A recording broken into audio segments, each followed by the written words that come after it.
बहुत समय पहले की बात है। एक गांव में चरणदास नाम का आदमी अपनी पत्नी कलावती के साथ रहता था। अगर कभी कोई झूठ या ठगी बात करता तो चरणदास इन दोनों में मास्टर थे। एक दिन उसके दिमाग में एक ख्याल आया कि अगर उसको अमीर आदमी बनना है तो ठगने के लिए गांव का सरदार ठीक आदमी रहेगा। दुनिया में उसके पास बस अब एक ही चीज बाकी रह गई थी, वह थी उसकी बकरी। नहीं, उसके पास दो चीजें थी। अगर तुम उसे गिनो तो क्योंकि साथ में उसकी पत्नी भी तो थी। एक दिन उसने अपनी पत्नी से कहा, मैंने अमीर बनने के लिए एक तरकीब सोची है। उसमें तुमको और बकरी दोनों को मेरी सहायता करनी पड़ेगी, क्योंकि अब केवल तुम दोनों ही मेरे पास रह गए हो और तुम तो मेरे लिए बहुत ही कीमती हो। खास करके इस समय अपनी तरकीब को काम में लाने के लिए मुझे तुम्हारे सोने के हार की जरूरत पड़ेगी, जो मैं अपनी बकरी को दूंगा। जी ठीक है, आप जैसा बोलोगे मैं वही करूंगी, लेकिन इस बात का ख्याल रखना कि वो हार तुम्हारी माँ यानी मेरी सास की आखिरी निशानी है। अगले दिन उसने अपनी पत्नी का सोने का हार लिया और उसके कई छोटे छोटे टुकड़े कर दिए। उनमें से एक टुकड़ा उसने बकरी के चारे में मिला दिया। बाद में जब बकरी ने लीद की तो उसमें वह सोने का टुकड़ा चमक रहा था। उसने फिर एक बार बकरी के चारे में एक सोने का टुकड़ा मिला दिया और बकरी को लेकर वह गांव के सरदार के घर पहुंचा और आवाज लगाई, सरदार की जय हो, सरदार अमर रहे। कहो मेरे बच्चे, कैसे आना हुआ? सरदार, मेरे पास एक बहुत ही खास खबर है जिससे आप सबसे अमीर आदमी बन सकते हो। तब तुम ये खबर अपने पास ही रखकर खुद ही अमीर क्यों नहीं बन जाते? क्योंकि इतनी अमीरी तो केवल सरदारों को ही अच्छी लगती है। जहाँ पना अगर मैं इतना अमीर बन गया तो मुझे यकीन है वह खजाना मुझसे आप ले लेंगे। इसलिए मैंने यह सोचा कि उसे मैं आपको अपने आप ही दे दूं। चरणदास, तुम बहुत ही अक्लमंद आदमी हो। बताओ क्या खबर है? चरणदास ने अपनी बकरी और उसकी लीद सरदार को दिखाई। सरदार को ऐसी बकरी देखकर बहुत आश्चर्य हुआ जो अपनी लीद में सोना निकालती है। इससे पहले ही वह अपने आश्चर्य पर काबू पाता कि इतने में बकरी ने फिर से लीद दे दी और उसमें भी सोने का एक टुकड़ा चमचमा रहा था। तुम इस बकरी का क्या लोगे? और देखो, एक दाम बताना, क्योंकि तुम जानते हो कि मैं तुमसे ये बकरी बिना कुछ दिए भी ले सकता हूँ। मैं हमेशा ठीक ही बोलता हूँ। जहाँ पना आपके एक बहुत ही छोटे नौकर की हैसियत से मैं इसका दाम केवल 100 सोने के टुकड़े और 100 चांदी के टुकड़े मांगता हूँ। चरणदास, तुमको 100 सोने के टुकड़े और 100 चांदी के टुकड़े मिल जाएंगे। चरणदास को तो विश्वास ही नहीं हुआ कि सरदार इतना दयालु था। चरणदास फिर बोला, जहाँ पना कोई आपका सोना चोरी न कर ले, इसलिए आप बकरी को अलग ही रखना और अपने बहुत ही खास आदमी को उसकी रक्षा के लिए रखिएगा। इतना कहकर वह वहाँ से चला गया। 4 दिन बाद उस बकरी को जहाँ रखा गया था वह जगह उसकी लीद से भर गई। सरदार के नौकरों ने वह पूरी लीद छान मारी पर उनको सोने का एक टुकड़ा भी नहीं मिला। ये देखकर सरदार गुस्से से भर गया और बोला, उस कमीने को मेरे पास जिंदा लेकर आओ और अगर वह न आए तो उसको मार दो और उसका मरा हुआ शरीर देकर आओ ताकि मैं उसको गिद्धों को खाने के लिए फेंक सकूं। चरणदास तो इसके लिए पहले से ही तैयार था, क्योंकि उसको मालूम था कि सरदार उसको बुलाएगा, क्योंकि उस बकरी की लीद में सोना तो निकलना ही नहीं था। उसने अपनी पत्नी को अपना प्लान पहले से ही बता दिया। कलावती, जब हम सरदार के पास जाएंगे, जो कुछ भी मैं तुमसे कहूँ उस हर बात पर बहस करना और उसको काटना। इस तरह हम आपस में लड़ेंगे और वहाँ से आके मैं देख लूंगा। जी ठीक है, आप जैसा बोलोगे मैं वही करूंगी। उसने एक थैली में खून जैसा लाल रंग लिया और अपनी पत्नी के पेट पर बांध दिया। जैसे ही सरदार के आदमी उसके पास आए, उसने अपनी पत्नी को भी साथ लिया और उनके साथ चल दिया। सरदार के घर आकर चरणदास ने सलाम किया और बोला, सरदार की जय हो, सरदार अमर रहे। जहाँ पना आपने मुझे बुलाया। चरणदास, तुमने तो कहा था कि तुम्हारी बकरी अपने लीड में सोना निकालती है। मैंने उसको तुम्हारे कहे अनुसार 4 दिन तक एक अकेली जगह में रखा, पर मुझे उसकी लीड में सोने का एक टुकड़ा भी नहीं मिला। जहाँपना, पर मैंने तो आपसे यह केवल कहा नहीं था, बल्कि करके भी दिखाया था। उसकी पत्नी बोली, सरदार, इसने आपको धोखा दिया था। बकरी की लीद से कोई सोना वोना नहीं निकलता। चरणदास चिल्लाया। चुप रह झूठी। कलावती ने भी जवाब में कहा, तुम झूठे हो। चरणदास ने गुस्सा होने का बहाना करते हुए अपनी पत्नी को बहुत डांटा। फिर उसने अपना छोटा सा चाकू निकाला, उसके पेट पर लिपटा हुआ वह थैला काट दिया। इससे इस थैले में भरा सारा खून फर्श पर बिखर गया और उसकी पत्नी जमीन पर गिर पड़ी। यह देखकर सरदार चिल्लाया, तुमने अपनी पत्नी को मार दिया? आपने मुझे बुलाया था ना? क्यों बुलाया था? जल्दी बताइए, ताकि मैं अपनी पत्नी को फिर से जिंदा कर सकूं। सरदार ये सब देखकर परेशान था। वह बोला, तुमने अभी अभी एक इतना बड़ा जुर्म किया है और तुम मुझसे पूछ रहे हो कि मैंने तुमको यहाँ क्यों बुलाया? भूल जाओ कि मैंने तुमको यहाँ बुलाया है। तुमने अपनी पत्नी को मारा है। तुमने एक भयानक जुर्म किया है, वह भी मेरी आंखों के सामने। अब तुम उसकी सजा भुगतने के लिए तैयार हो जाओ। चरणदास ने तुरंत ही एक गिलास भरकर पानी मांगा। सरदार ने पानी मंगवा दिया। चरणदास ने उसके ऊपर कुछ शब्द बोले। फिर उसने अपनी गाय की पूंछ का चवर उस पानी में डुबोया और उस पूंछ को 7 बार झटक कर उससे एक आवाज करते हुए वह पानी अपनी पत्नी पर छिड़क दिया। वह बोला, इसका कटा हुआ शरीर ठीक हो जाए और मैं तुझे हुक्म देता हूँ कि तू उठ जा। उसकी पत्नी तुरंत ही उठकर बैठ गई। अब उसका भी कहीं से कटा हुआ नहीं था। गाय की उस पूंछ के चवर की ताकत को देखकर सरदार ने सोचा कि अगर यह चवर उसके पास हो तो वह कितना ताकतवर हो जाएगा। वह अपने उन सब मरे हुए लोगों को जिंदा कर सकता है जो मर गए थे।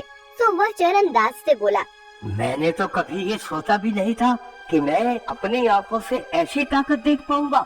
मुझे लगता है कि मैं लीज में सोना निकालने वाली बकरी के बदले यह चवर लेना ज्यादा पसंद करूंगा। चरणदास, तुम मुझे इसे कितने में बेचोगे? जहाँपना, मुझे यकीन है कि आप जानते हैं यह चवर इस बकरी से कहीं ज्यादा कीमती है, पर मैं आपको इसे 200 सोने के टुकड़े और 200 चांदी के टुकड़े में दे दूंगा। सरदार ने उस चवर के दाम चरणदास को दे दिए और वह चवर उससे ले लिया। एक दिन जब सरदार अपने सलाहकारों के साथ खा पी रहे थे तो उसी समय उसकी एक पत्नी वहाँ और खाना रखने के लिए आई। तो उसने उन लोगों से कहा, मैं पहले अपनी पत्नी को मार दूंगा और फिर इसे जिंदा करूंगा। तुरंत ही उसने अपनी पत्नी को पकड़कर जमीन पर गिरा दिया और उसका गला काट दिया। उसका एक सलाहकार ये देखकर घबरा गया और चीख पड़ा, सरदार, यह आपने क्या किया? आपने तो उन्हें मार ही दिया। ठीक है, अब हम खाना खाते हैं और पीते हैं, बाद में मैं इसको जल्द ही जिंदा कर दूंगा। पर उसके सलाहकारों को तो चिंता हो रही थी। उन्होंने सरदार को उसे जल्दी ही जिंदा करने को कहा। सरदार ने तब वह चवर पानी से भरे ग्लास में डुबोया और चरणदास की तरह कुछ शब्द बोले। फिर उसने चवर को 7 बार हवा में हिलाया और उसका पानी अपनी पत्नी के शरीर पर छिड़क दिया। उसने उसको हुक्म दिया कि वह उठ जाए, पर वह तो वहीं की वहीं पड़ी रही, हिली भी नहीं वहाँ से। उसने वह सब एक बार और दोहराया, पर फिर भी कुछ नहीं हुआ। ये देखकर वह खुद भी डर गया। उसने अपने नौकरों को फिर से चरणदास को लाने के लिए कहा और बोला, अब की बार तो चरणदास को मरना ही पड़ेगा। नौकर चरणदास को सरदार के पास ले आए। इस हरामखोर के हाथ पैर बांधकर डूबने वाली चीज में डाल दो और इसे नदी के सबसे गहरे हिस्से में फेंक दो। उन आदमियों ने चरणदास के हाथ बांधे और एक चमड़ी के थैले में डालकर उस थैले का मुंह रस्सी से बांध दिया। फिर वे उसे फेंकने के लिए नदी की ओर चल पड़े। वे सुबह से लेकर शाम तक चलते रहे। अब उनको लघु शंका के लिए जाना था, तो वह थैला उन्होंने सड़क के किनारे रख दिया और एक झाड़ी की तरफ चले गए। इससे पहले कि वे वहाँ से लौट कर आते, एक व्यापारी अपने गधे पर चढ़कर वहाँ से गुजर रहा था। चरणदास को कुछ आवाज आई तो वह थैले में से बोला, मेहरबानी करके कोई मेरी मदद करो, मुझे सोना चांदी नहीं चाहिए। सरदार अपनी जिंदगी बचाने के लिए मुझे अपना खजाना देना चाहता है, पर मुझे उसका कोई खजाना वजाना नहीं चाहिए। मैं गरीब ही ठीक हूँ। तुम पागल हो गए हो क्या? अरे हर आदमी अमीर होना चाहता है और तुम कह रहे हो कि तुम गरीब ही ठीक हो। हाँ, मैं ठीक कह रहा हूँ। वह खजाना तुम ले लो। यह पैसा मेरे लिए हमेशा से ही एक परेशानी रहा है। तुम मुझे खोल दो और तुम मेरी जगह इस थैले में बैठ जाओ। मुझे वह खजाना नहीं चाहिए, वह खजाना तुम ले लो। उस आदमी ने तुरंत ही वह थैला खोला, चरणदास को बाहर निकाला और खुद उस थैले में बंद हो गया।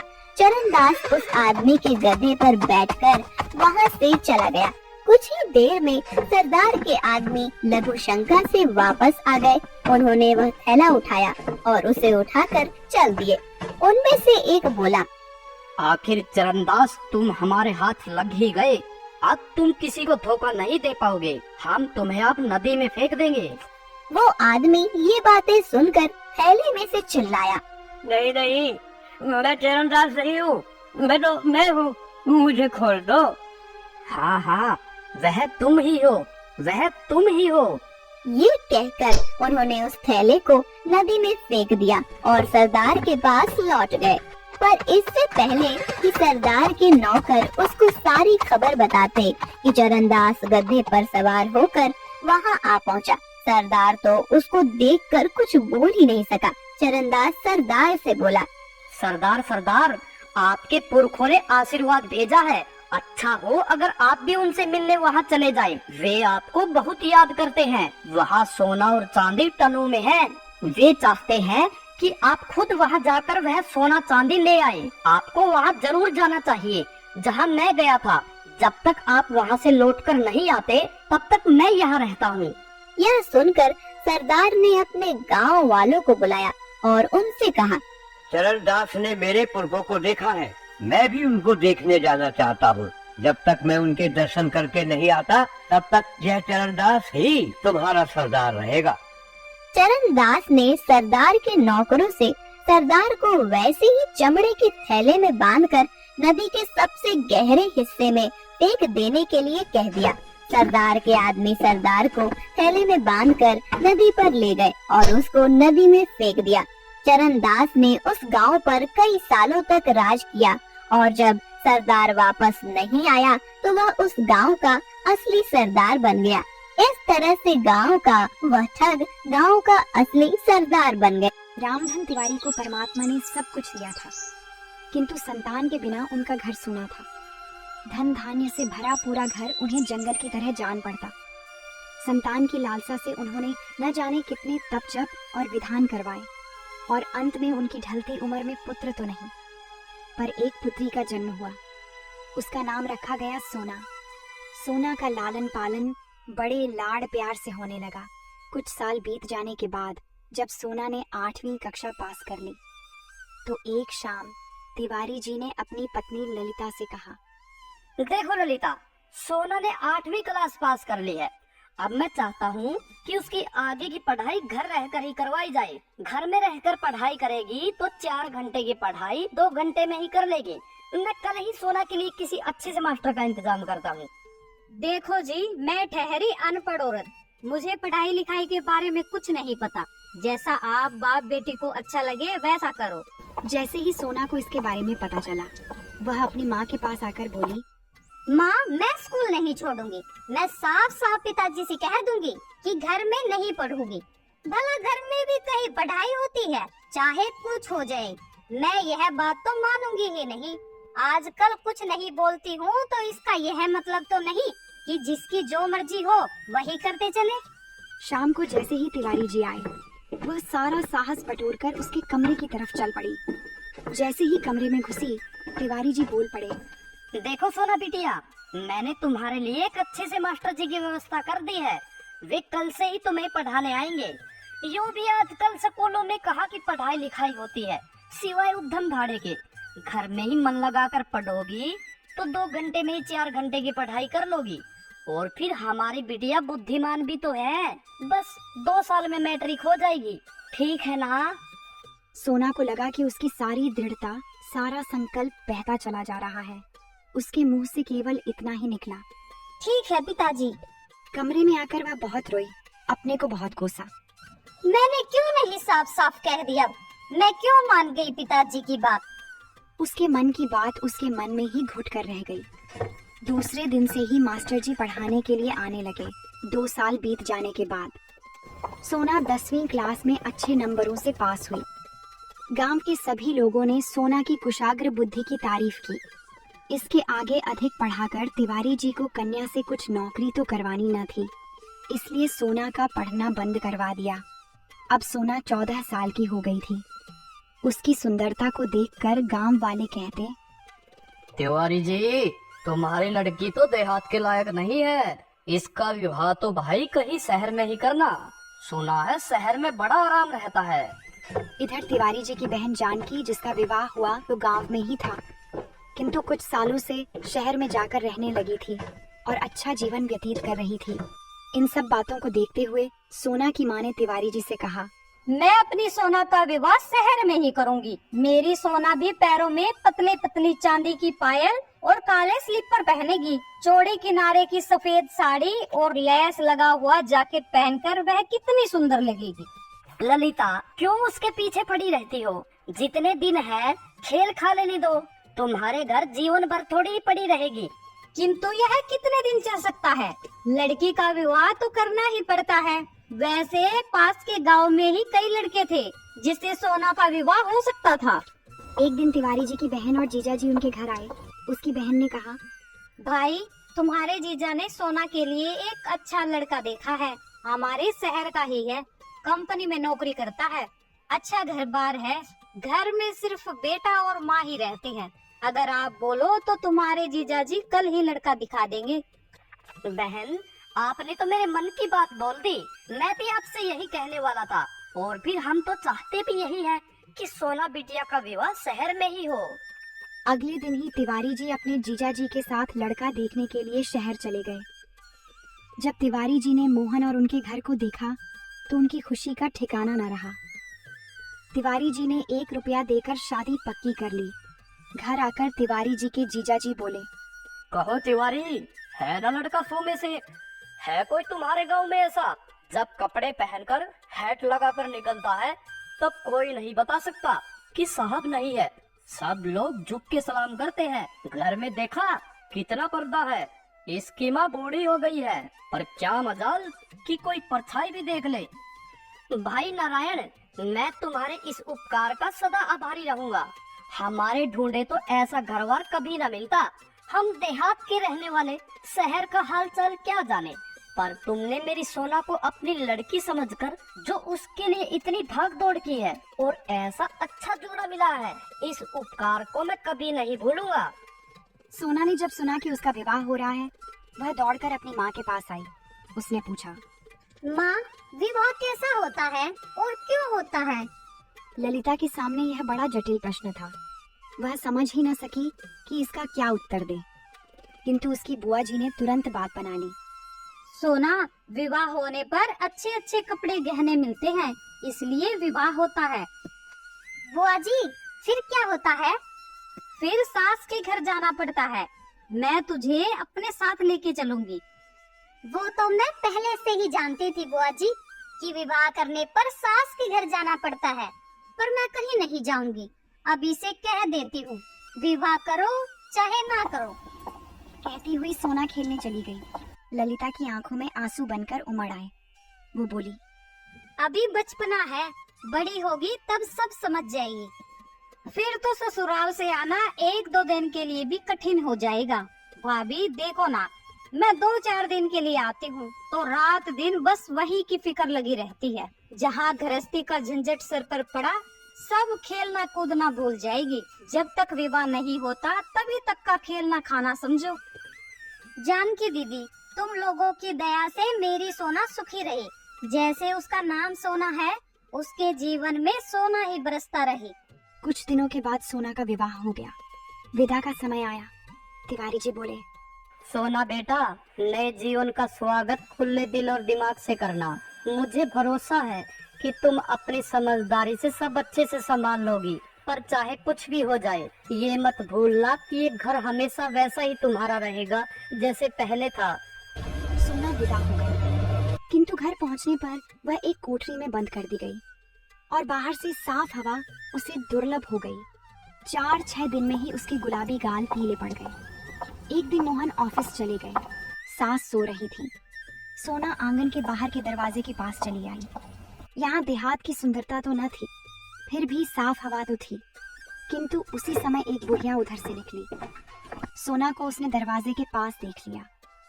उसने आकर मोहन की माँ से कहा, बहू को जरा संभाल कर रखो, न साल न 6 महीने अभी से खड़ी होकर झांकती है।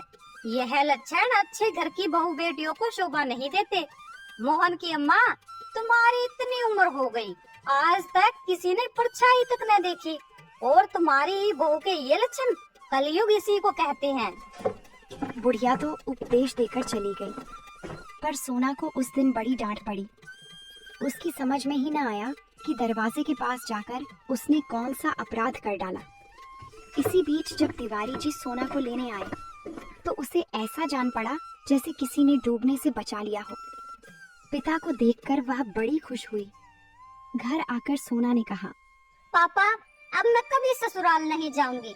सारा दिन एक ही कोठरी में बंद रहना पड़ता है। अगर गलती से भी दरवाजे पर चली गई तो वो लोग ऐसे चिल्लाते हैं जैसे मुझसे कोई बहुत बड़ा अपराध हो गया हो। बेटा, तुम चिंता मत करो। जब मोहन तुम्हें लेने आएगा तो मैं उसे समझा दूंगा। सोना को आए अभी 15 दिन भी न हुए थे कि मोहन सोना को लेने के लिए आ गए। वे जब आ रहे थे तो सोना उन्हें रास्ते में ही पेड़ पर चढ़ी हुई मिली। उसके साथ और भी बहुत से लड़के लड़कियां थीं। उसकी आंखों में खून उतर आया। अपना क्रोध वे चुपचाप पी गए, किंतु उसी समय उन्होंने मन ही मन प्रतिज्ञा की कि अब वे सोना को मायके कभी न भेजेंगे। सोना जब ससुराल आई तो उसकी सास ने कहा, मोहन, तेरे मामा जी का फोन आया था। वो बोल रहे थे कि उनकी तबीयत कई दिनों से खराब चल रही है। मुझे 1-2 दिन के लिए जाना पड़ेगा। और बहू, तुम मेरे जाने के बाद घर का अच्छे से ख्याल रखना। बिना काम के घर से बाहर मत जाना, समझी ना? अगले दिन ही मोहन की माँ अपने घर चली गई। मोहन भी ऑफिस के लिए चला गया तो पड़ोस में रहने वाला बनिए का लड़का फैजू आया और बोला, भाभी जी, सुई धागा हो तो जरा मेरी कुर्ती में बटन लगा दो। मुझे कुश्ती देखने जाना है। कुश्ती देखने जाना है कि लड़ने? दोनों काम करने भाभी जी। पहले बटन तो लगा दो, नहीं तो देरी हो जाएगी। सोना सुई तागे से बटन लगाने लगी। फैजू वहीं फर्श पर सोना से जरा दूर हटकर बैठ गया। इतने में मोहन भी घर आ गया, क्योंकि उसने सोचा था कि माँ घर पर नहीं है तो कुछ समय सोना के साथ बीत जाए। लेकिन जैसे ही वो घर में घुसे तो फैजू को सोना के पास बैठा देखकर उनके बदन में आग सी लग गई। वे क्षण भर वहीं खड़े रहे, परंतु अपने गुस्से को चुपचाप पीकर अंदर आ गए। सोना जैसे ही अंदर आई, पति का चेहरा देखकर वह सहम सी गई। उसकी बोहें छड़ी हुई और आंखें गीली थीं। उसने पूछा, जी, आज इतनी जल्दी कैसे लौट आए? सोना, मैंने तुझे कितनी बार बोला है कि इन जैसे लफंगों से दूर रहो, लेकिन तुम मेरी सुनती ही कहाँ हो। ऐसे ही चलता रहा तो एक दिन घर छोड़कर भाग जाऊंगा। इस बार मुझे माफ कर दो। अब तुम जो कहोगे मैं वही करूंगी। यह बात आज क्या तुम पहली बार बोल रही हो? मैं सब जानता हूँ। तुम्हारे कारण में शहर में सिर उठाने लायक नहीं रहा। जिधर जाओ उधर लोग तुम्हारी ही चर्चा करते फिरते हैं। मेरे मुंह पर कोई कुछ नहीं कहता तो क्या हुआ, बाद में कानाफूसी करते हैं। तुम्हारे ऊपर तो जैसे इसका कुछ असर ही नहीं पड़ता। जो जी में आता है करती हो। भला यह था जो तुम्हारे पास बटन लगवाने क्यों आया था? तुम इनकार भी कर सकती थी। जरा सा तो काम था, पड़ोसी धर्म के नाते मैंने सोचा कर देना चाहिए, नहीं तो इनकार क्यों नहीं कर सकती थी। इसी प्रकार जरा जरा सी बातों से बड़ी बातें हो जाया करती है। निभाया करो पड़ोसी धर्म, मगर मेरी इज्जत का ख्याल मत करना। कहते हुए मोहन बाहर चले गए। वह कटे हुए वृक्ष की भांति नीचे गिरकर रोई। रोने के बाद उसका जी हल्का हुआ। उसे अपने गांव का जीवन याद आने लगा। वहां सबसे बोलने बात करने की स्वतंत्रता थी, वहाँ तो उसकी कभी चर्चा नहीं हुई। मैंने ऐसा कौन सा पाप कर डाला जिसके कारण इन्हें शहर में सिर उठाने की जगह नहीं रही। यदि किसी का कुछ काम कर देना, बोलना या बात करना पाप है, तो यह पाप जाने अनजाने में मुझसे सदा ही होता रहेगा। ऐसे जीवन से तो मर जाना अच्छा है। मैं घर के अंदर पर्दे में नहीं बैठ सकती। रात को सोना चूहे मारने वाली दवा खाकर सो गई। सुबह हुई तो उसकी आंख न खुल पाई। यह ऐसी नींद थी जिसने सोना को सदा के लिए शांति दे दी। तिवारी जी भी उसी दिन सोना को लेने के लिए आ गए, लेकिन जब अंदर से रोने की आवाज आई तो उससे रहा न गया। अंदर जाकर देखा तो सोना की लाश जमीन पर पड़ी थी। कन्या की लाश गोद में लेकर दहाड़े मार मार कर रोने लगे। तिवारी जी इस बीच कई बार सोना को लेने आ चुके थे, किंतु मोहन ने विदा न किया। अंतिम संस्कार के बाद जब मोहन लौटे तो मेज पर उन्हें सोना का पत्र मिला। मेरे पति देवता, मैं मर रही हूँ। मरने वाला कभी झूठ नहीं बोलता। आज तो अंतिम बार विश्वास कर लेना, मैं निर्दोष थी। मुझे ऐसा लगता था कि या तो यह दुनिया मेरे लायक नहीं है या मैं ही इस दुनिया के योग्य नहीं हूँ। आप मेरी एक कठिनाई शायद समझ नहीं सके। एक वातावरण से दूसरे वातावरण में पहुँचने में मैं अपने आप को शीघ्र ही अनुकूल बना लेने में असमर्थ पाती थी। अपने मरने का मुझे कोई अफसोस नहीं। दुख है तो केवल इतना ही कि मैं आपको कभी सुख न दे सके। आपकी अभागिन सोना। मोहन ने जब पत्र पढ़ा तो उसे बहुत दुख हुआ। उसे लगा कि उसने सोना को ना समझ के जिंदगी की बहुत बड़ी गलती की है, पर अब पछताने से क्या हो सकता था जब सोना ही ना रही।